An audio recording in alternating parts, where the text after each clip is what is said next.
میرے بچے میں بغیر تحقیق کے بات نہیں کرتا. میں وہ خوش نصیب ہوں کہ میں گلگت بلتستان کئی مرتبہ گیا ہوں. ہمارے جو اسماعیلی ہیں میں ان کو مسلمان سمجھتا ہوں. میں ان مولویوں کی طرح نہیں ہوں کہ ان کو آغا خانی کہوں. حضرت امام اسماعیل اہل بیت میں سے ہیں. ان کی جو لڑی ہے اسی کے اندر پرنس کریم آغا خان تھے، اب ان کے بیٹے ہیں.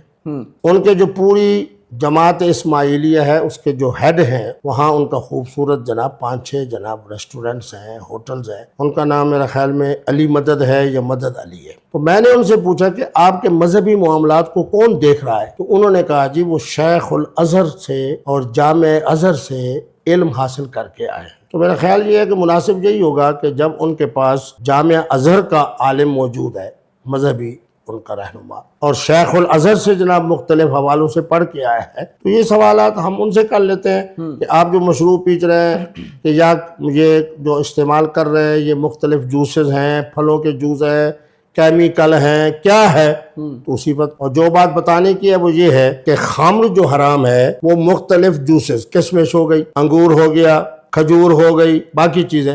اور یہ جو آج کل ہمارے یہ جو 14 اسلامی ممالک ہیں، ریاست تاجکستان، ترکمانستان، ازبکستان، یہ جو پی رہے ہیں یہ پی رہے ہیں ووڈکا. اس کے اندر کہیں جوسل نہیں ہے، وہ سارا کا سارا پانی اور اس کے اندر ڈالے جانے والا الکوہل حلال ہے. اگر الکوہل حرام ہے تو پھر جتنی آپ کی جناب ہماری جو دوائیں ہیں ہوموپیتھک کی اس میں تو 99% ہے. تو اب یہ علماء تحقیق کریں نا. میں تو تحقیق کر کے آیا ہوں الکوہل کو بنتے ہوئے، میں نے اپنی آنکھوں سے دیکھا، میں نے اس کے اندر کوئی ایسی چیز نہیں دیکھی جو پلیت اور حرام ہو. ٹھیک ہے، مطلب آپ کے نزدیک آپ کہتے ہیں کہ وہ پی سکتا ہے انسان، وہ حلال ہے. اگر کوئی انسان گدوں والی باتیں کر نہیں آپ بتائیں نا. میں یہ کہہ رہا ہوں کہ اگر تمباکو والا پان حلال ہے تو وہ بھی حلال ہے، اور اگر تمباکو والا پان حرام ہے تو وہ بھی حرام ہے. بس موٹی سی بات ہے. یہ چیز نہیں ہو سکتی کہ ایک طرح کی ملتی ہوئی چیزوں میں سے آدھی حلال ہو اور آدھی حرام ہو. جیسے ہمارے مولوی صاحب سادہ لوگوں نے کہا جی کٹے کی قربانی. سارا سال تم بھینس کا دودھ پیتے ہو، گوشت کھاتے ہو، سب کچھ،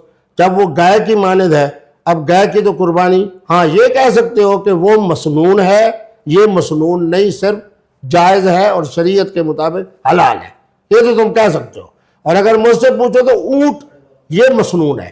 باقی جتنے جانور ہم ذبح کرتے ہیں وہ سارے شریعت کے مطابق ہے، اس میں کٹا بھی جائز ہے. تو یہ مسئلہ ان سے پوچھنا چاہیے. لیونگ ریلیشن شپ کے بارے میں آپ سے بات کریں گے، کیا یہ جائز ہے یا ناجائز ہے؟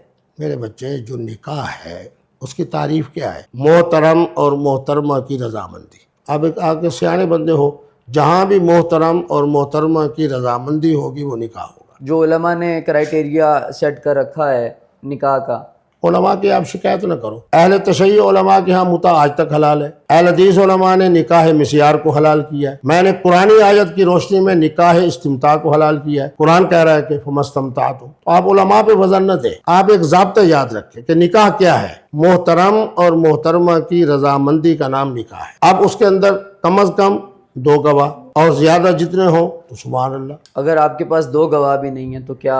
نہیں آج کے زمانے میں ایسا کوئی زمانہ نہیں ہے. پھر ٹیلی فون پہ مجھ سے رابطہ کر لیں، میں انشاءاللہ 2 استاد بٹھا دوں گا، وہی 2 آپ کے گواہ بن جائیں گے. بچے اور بچیاں جب ایک دوسرے کے قریب ہوتی ہیں تو انہیں پتہ ہوتا ہے کہ حلال کیا ہے اور حرام کیا ہے. آپ نے کہا پاکستان ایک پاکیزہ ملک ہے، اور اس پاکیزہ ملک میں ان ٹک ٹاکرز کے بارے میں آپ کیا کہیں گے جو ٹک ٹاکرز یہاں پہ ناچتے ہیں اور فحاشی پھیلا رہے ہیں، معاشرہ خراب کر رہے ہیں؟ کیا ان کی تعداد ہوگی؟ تعداد 10 تو 12 15 20 25 جناب آپ 20-25 خواتین یا نوجوانوں کی وجہ سے میں اپنی 28-30 کروڑ پاکستان کی آبادی کو، نوجوان نسل کو کیوں برا کہوں؟ ان سے بہت بڑی زیادہ تعداد ہے جنہوں نے حضور کی محبت میں، اہل بیت کی محبت میں، صحابہ کی محبت میں، قرآن مجید کے عشق میں اپنی محبت کا اظہار کیا ہے. تو میں ان کا تذکرہ کیوں نہ کروں؟ غیرت کے نام پر جو قتل و غارت کا سلسلہ جاری و ساری ہے اس کے بارے میں کیا رائے ہے آپ کی؟ میرے بیٹے بات یہ ہے، آپ وہ میرے سے سوال کرو جو میرے متعلقہ ہو. غیرت کے نام پہ سنو میں بتاتا ہوں، غیرت کے نام پہ قتل یہ مسئلہ کچہری کا ہے یا ججز کا ہے یا میرا ہے؟ آپ عالم دین ہیں نا، تو عالم دین ہونے کے حوالے سے میں آپ بھی تو اس پہ بات کر سکتے ہیں. یہی کر سکتا ہوں نا کہ آپ کچہری میں جائیں، ججز سے پوچھیں پاکستان کا قانون کیا کہتا ہے، پاکستان کا آئین کیا کہتا ہے، اس کے مطابق چلیں. آپ پاکستان جو ہماری جو سیاست جو ہے وہ کس نہج پہ ہے؟ میرے بیٹے یہی محترم عمران خان صاحب جب گئے اقوام متحدہ میں جس طرح انہوں نے کشمیر کی مظلومیت کو وہاں بیان کیا، میرے اور آپ کے نبی رحمت کے مقدمے کو لڑا، حضور کی شان بیان کی، ایک اس قدر قیمتی جملہ کہا جو ان کی نجات کے لیے اور دنیا اور آخرت کی کامیابی کے لیے، کہ جب حضور کے بارے میں آپ کچھ کہتے ہو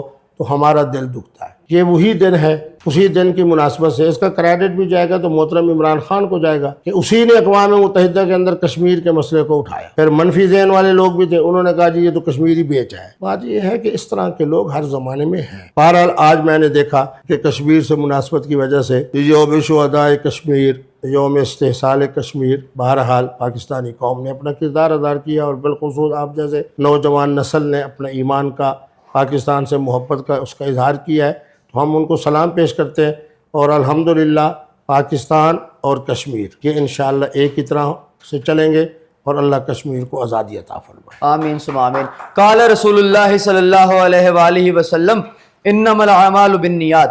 آپ صلی اللہ علیہ وآلہ وسلم نے فرمایا تھا کہ اعمال کا دار و مدار نیتوں پر ہے۔ اگر تو آپ اعمال درست ہیں آپ کے اعمال تو اس کے مطابق اس کا اجر ملے گا، اگر آپ کے اعمال میں کہیں نہ کہیں کوئی نہ کوئی کھوٹ ہے تو اس کے بھی آپ کو اس کا اجر بھی اس کے مطابق ملے گا۔ تو ناظرین یہ تھے مفتی عبدالقوی صاحب جن سے ہم نے گفتگو کی، اور یقیناً اس پورے پروگرام میں بہت گرما گرمی بھی ہوئی اور بہت سے معاملات جو ہیں وہ دھرم بھرم ہونے کی طرف جا رہے تھے، لیکن سنبھل گئے۔ تو معاملات جو ہیں اللہ تعالیٰ بہتر ہی رکھے۔ مفتی صاحب کا بہت شکریہ، مفتی صاحب نے ہماری یہ کال پر لبیک کہا اور یہاں پر تشریف لائے۔